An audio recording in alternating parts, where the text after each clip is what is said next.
Picture this. One of the most critical waterways on the planet, a narrow strip of ocean that carries roughly 1/5 of the world's entire oil and gas supply, is barely moving. Ships that would normally be threading through it by the hundreds every single day are frozen in place. Insurance companies are refusing to cover transit. Shipping executives are telling their captains to stay out. The world's energy markets are in free fall. And at the center of it all, a 2-week ceasefire that nobody fully understands, a 10-point peace plan that exists in at least 3 different versions, and a geopolitical standoff that could go from fragile truce to full-scale war in the span of a single phone call. This is the story of the Strait of Hormuz, the Iran ceasefire, and why the next 14 days may be the most consequential in the history of Middle East diplomacy. Let's start with the basics. What is the Strait of Hormuz, and why does the entire world care about it? The strait is a narrow choke point at the mouth of the Persian Gulf, bordered on the north by Iran and on the south by Oman. At its narrowest point, it is only about 33 kilometers wide. And yet, through this tiny corridor flows approximately 20% of global oil supplies and roughly 30% of the world's liquefied natural gas. It also carries a third of the planet's urea fertilizer exports. In other words, this is not a regional waterway. This is a global artery. If it is closed, energy prices spike worldwide. Fertilizer becomes scarce. Economies feel the pressure. And that is precisely why Iran has been using it as a weapon. Here's where the story gets complicated and honestly more dramatic than anything you'll see in a political thriller. The war that brought us here started on February 28th of this year, when the United States and Israel launched a coordinated military campaign against Iran. The operation, which the Pentagon later named Operation Epic Fury, targeted Iranian military infrastructure, nuclear facilities, and command networks. Within 40 days, the United States Defense Secretary stood at a Pentagon press conference and declared, in his own words, a historic and overwhelming victory, claiming Iran had been rendered combat ineffective for years to come. But Iran did not simply absorb those blows and give up. It hit back hard, and the Strait of Hormuz became its most powerful countermove. Tehran closed the strait, not completely, but effectively, choking the flow of oil through the waterway and sending energy markets into turmoil. West Texas Intermediate crude surged past $90 per barrel. Global shipping companies began routing around the strait entirely, some going the long way around the Cape of Good Hope rather than risk the corridor. Then, on April 8th, something happened that almost nobody expected. The White House announced a 2-week ceasefire. In a public statement, the president wrote that the United States had met and exceeded all military objectives and was very far along on a definitive agreement for long-term peace with Iran. He said the ceasefire was conditional on Iran agreeing to, in his words, the complete, immediate, and safe opening of the Strait of Hormuz. He called Iran's submitted 10-point peace proposal a workable basis on which to negotiate, and he said nearly all points of contention had already been addressed. The White House press secretary celebrated the announcement as a victory for the United States that the president and the incredible military made happen. She said the military campaign gave the administration the leverage needed to pursue tough negotiations and create an opening for a diplomatic solution and long-term peace. Iran's Supreme National Security Council confirmed the agreement almost immediately. But here is where things start to get complicated. Iran's statement, released through a semi-official news agency affiliated with the Islamic Revolutionary Guard Corps, claimed something very different from what the Americans were saying. According to Tehran, the deal included continued Iranian control over the Strait of Hormuz. The United States did not confirm that point at all. This is the pattern that has defined this entire ceasefire from the moment it was announced. Both sides claiming victory, both sides describing a different agreement, and the rest of the world watching and wondering which version is true. Let's talk about the strait itself, because this is the most immediate test of whether this ceasefire actually means anything. Before the war, between 100 and 120 commercial vessels passed through the strait every single day, according to data from maritime analytics firms. Tankers, bulk carriers, container ships, an endless convoy of global trade threading through a 33-kilometer passage. Since the ceasefire was announced, as of Thursday morning, fewer than a dozen vessels had passed. 6 cargo carriers, 1 oil tanker owned by a Chinese company, and 1 Gabon-flagged vessel carrying around 7,000 tons of Emirati fuel oil on its way to India, which became the first non-Iranian oil tanker to pass through after the truce. That is not a reopening. That is a trickle. Shipping company executives told media outlets that uncertainty surrounding the agreement is making transit too risky right now. Iran is still in charge of the strait. Iranian authorities had not laid out any clear plan for safe passage. and when Iran did outline its conditions, they were striking. According to a regional official cited by international wire services, Tehran intended to allow no more than 15 vessels per day and to charge tolls on ships transiting the waterway, with the toll revenue designated for reconstruction of Iran following the war. The American president was not happy about the toll idea. He went on social media to warn Iran directly not to charge tankers to traverse the strait, demanding it be opened, in his words, without limitation, including tolls. He complained publicly that Iran was doing a very poor job managing traffic. The defense secretary stood at a briefing and said flatly that the strait is open. The Joint Chiefs chairman, when pressed, said, "I believe so based on the diplomatic negotiation. That hedging, I believe so, tells you everything you need to know about the level of certainty on the ground." And then things got worse. An Iranian news agency reported that oil tanker traffic through the strait had halted again hours after the first tankers were allowed to pass. The stated reason was Israel's strikes in Lebanon, which brings us to the second major crisis threatening to unravel everything. Here's where it gets truly complicated, because there is a war happening inside this ceasefire, and depending on who you ask, that war is either a complete violation of the agreement or has absolutely nothing to do with it. Hezbollah, the Iran-backed militant group based in southern Lebanon, has been firing rockets at Israel for weeks. This started almost immediately after the United States and Israel began their campaign against Iran. Hezbollah launched those attacks in solidarity with Tehran. They are, in plain terms, Iran's most powerful and most expensive proxy. Iran has been funding Hezbollah for years, bankrolling its operations, its weapons, its salaries. When Iran goes to war, Hezbollah goes to war. That is the arrangement. Israel, for its part, responded. And the response that came on Wednesday was by any measure extraordinary. According to Lebanese health authorities, Israeli strikes across Lebanon on that day killed at least 254 people, with some reports citing the death toll at over 300. A single airstrike on an apartment building in Beirut killed over 200 civilians in an area where residents had received no warning to evacuate. More than 1,000 people were reported injured in that single day of strikes. Here's the detail that makes this so politically explosive. The strike was the largest of the entire 40-day war, larger than any previous action, and it came hours after a ceasefire was announced. European leaders immediately condemned the strikes. Iran called them a grave violation of the deal. And then came the central dispute that has put the entire ceasefire in jeopardy. Was Lebanon included in the ceasefire, or wasn't it? Look at what the American president wrote when he announced the deal.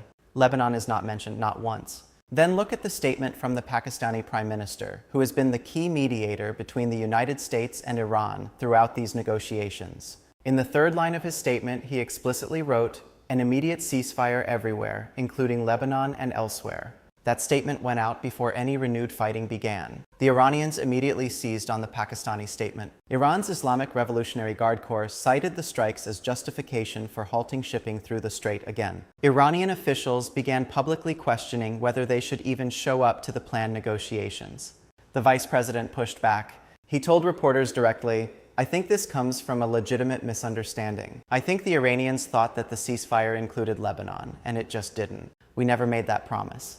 We never indicated that was going to be the case." He described Lebanon as a separate skirmish and said Iran would be foolish to let the negotiations collapse over it. Israel's prime minister agreed with the American position that the ceasefire did not cover Lebanon. However, according to sources cited by major news networks, the American president did call the Israeli leader in a private phone call and asked him to be a little more low-key in Lebanon operations to avoid derailing the Iran talks. The Israeli Prime Minister then announced publicly that Israel would pursue direct negotiations with Lebanon on disarming Hezbollah, a significant move, though one that came after the damage was already done. Meanwhile, a devastating picture of the human cost in Lebanon is emerging. The president of the International Rescue Committee described the situation on the ground in stark terms. He spoke of anger in every direction. Anger at Hezbollah for dragging Lebanon into the war, anger at Israel for the way it has conducted its campaign, anger at America, anger at European governments. He pointed out that his own organization had been forced to cut its Lebanon staff in half, from 220 to 105 people, because of funding cuts.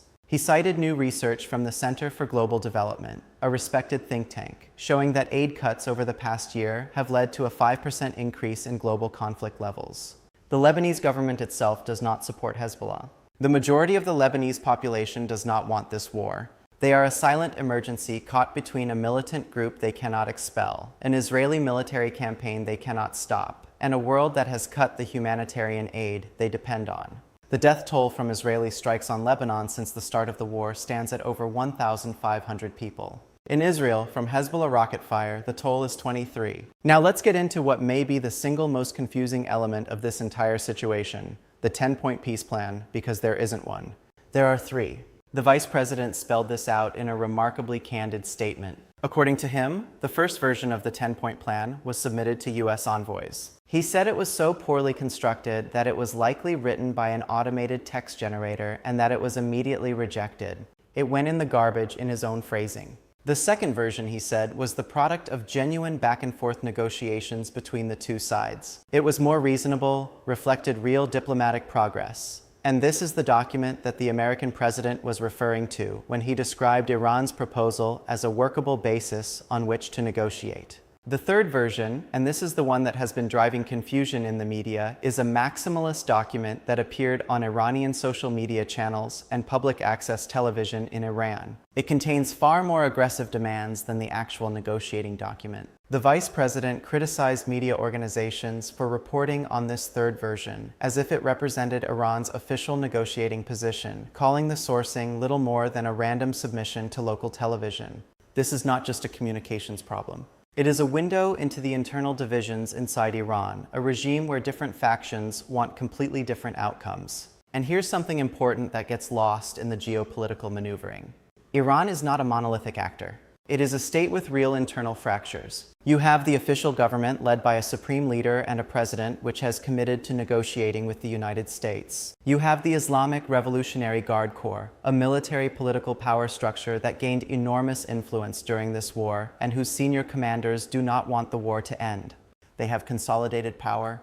They have expanded their reach inside Iranian society. A peace deal threatens that. And then you have hardliners at the fringes who reject any negotiation with America entirely. The vice president acknowledged this directly, noting that the US had to figure out who actually held power inside Iran before they could negotiate with the right people. That is a harder problem than it sounds. The ceasefire is holding not because everyone in Tehran supports it, but because the faction that currently controls the top of the decision tree has decided for now that it serves their interests. This brings us to the Islamabad talks. Today, April 10th, a U.S. delegation led by the vice president, joined by special envoys, is scheduled to meet with Iranian counterparts in Pakistan's capital. The Pakistani prime minister confirmed the location and called on both parties to come to Islamabad to further negotiate for a conclusive agreement. Iran has confirmed its participation. The White House confirmed the U.S. team. The talks will be watched with enormous intensity, not only by Washington and Tehran, but by every major economy in the world. Here is why.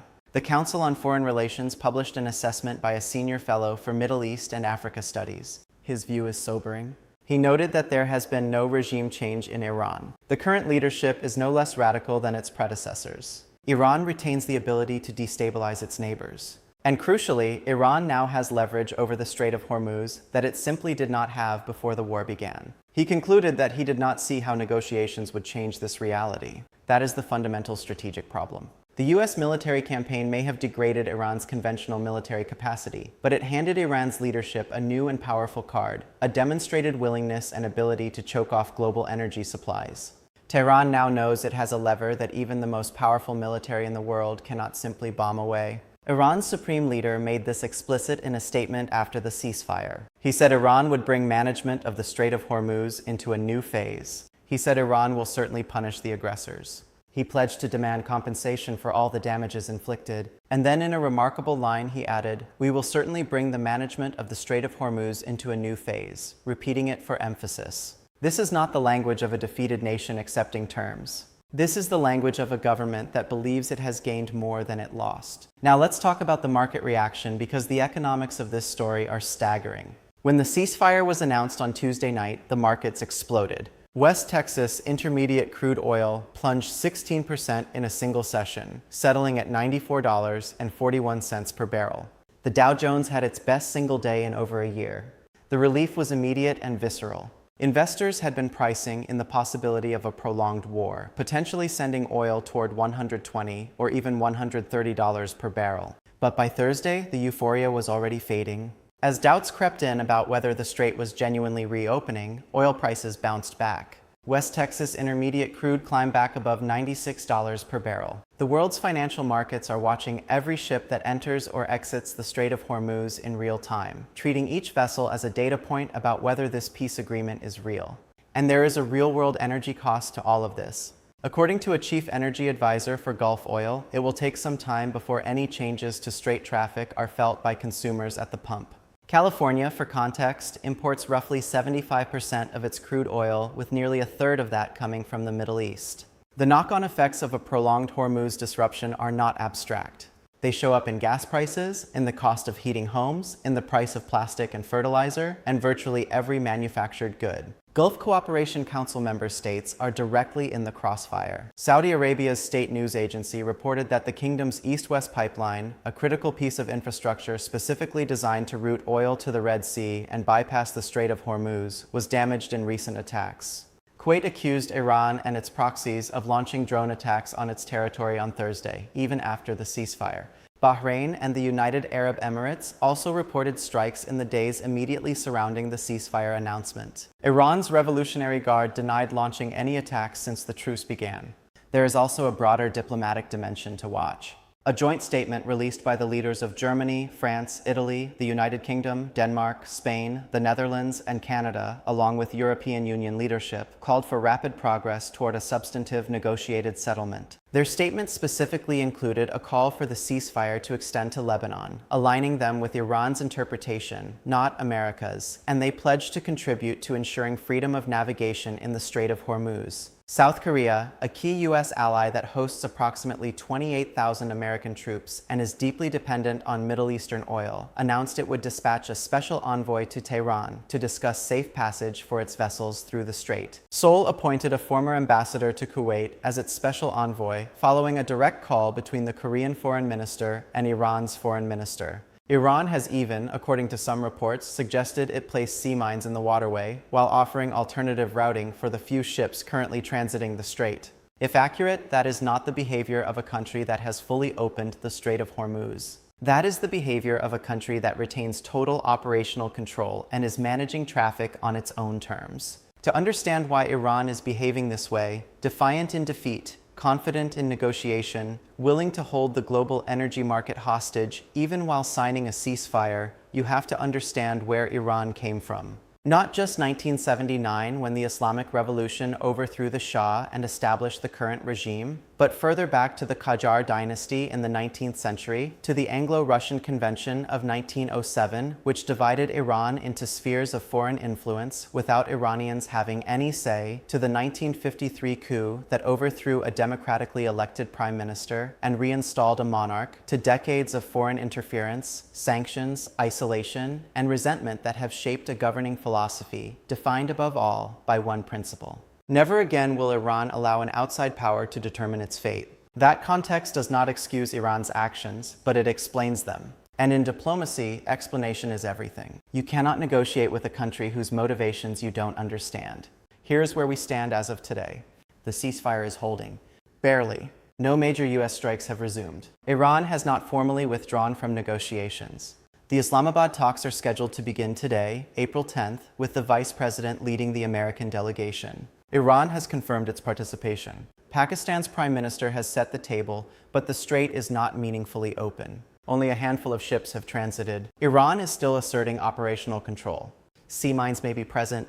Hezbollah is still firing rockets at Israel. Israel is still striking Lebanon. The death toll in Lebanon has surpassed 1,500. And inside Iran, powerful factions, particularly within the Revolutionary Guard, are actively working against a peace deal. The 10-point plan at the center of these negotiations contains demands that the United States has not confirmed. According to Iranian state media, the plan includes a complete halt on aggression against Iran and its allies, continued Iranian control over the Strait of Hormuz, lifting of U.S. sanctions, release of frozen Iranian assets, and withdrawal of U.S. forces from the region. The American president, meanwhile, said firmly that Iran will not be permitted to enrich uranium and that all U.S. military personnel, ships, and aircraft will remain in position around Iran until a real agreement is reached and fully complied with. Those are not two positions that are close to each other. That is a gap that will require extraordinary diplomatic skill or extraordinary pressure to bridge. The vice president was blunt about the stakes before departing for Pakistan. He stated that the president is very clear. The deal is a ceasefire and a negotiation. That is what is given. And what is expected in return is that the straits are going to be reopened. If that does not happen, the terms will not be abided by if the Iranians are not abiding by their terms. The president himself has left no ambiguity about what happens if the deal falls apart. He wrote publicly that all U.S. military assets remain in place in and around Iran, loading up and resting. And if terms are not met, in his own words, then the shooting starts bigger and better and stronger than anyone has ever seen before. That is the backdrop against which diplomats are sitting down in Islamabad today. 2 weeks, 14 days to turn a fragile truce into a durable agreement, to resolve questions about uranium enrichment, the Strait of Hormuz, sanctions, frozen assets, and proxy groups in Lebanon. Questions that diplomats and scholars have been wrestling with for decades. The stakes could not be higher. A successful negotiation could end a war, stabilize oil markets, reduce the threat of nuclear proliferation, and establish a new framework for relations between these longtime adversaries. A failure could mean a return to conflict on a scale that will be bigger than anything seen before. And sitting in the middle of all of it, the Strait of Hormuz, 33 kilometers of ocean, 1/5 of the world's oil, the narrow channel through which the fate of the Middle East may now be decided.